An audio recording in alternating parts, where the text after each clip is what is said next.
আমি একজন শিক্ষক হিসাবে বিশ্বাস করি, যদি আপনাদের ভালোবাসায়, আপনাদের রায়ে আমি জাতীয় সংসদের সদস্য নির্বাচিত হতে পারি, তাহলে আপনারা বিশ্বাস রাখবেন এই রাষ্ট্রের 1 টাকা দুর্নীতি আমার পকেটে ঢুকবে না।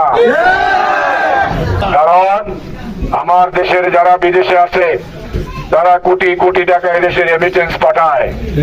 আমরা এবার প্রবাসীদের ভোটাধিকার প্রতিষ্ঠা করেছি, ঠিক কিনা? জামাত ইসলামী দাবি না? কি বলেন? বলেন তোর মূলা কে দিয়েছে? জামাত ইসলাম, ঠিক না?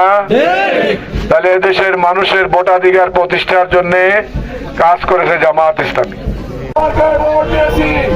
আমার দেশের 4 কোটি বেকার যুবকের কর্মসংস্থান হয় নাই, বিজয় হলে বেকার যুবকের কর্মসংস্থান হবে।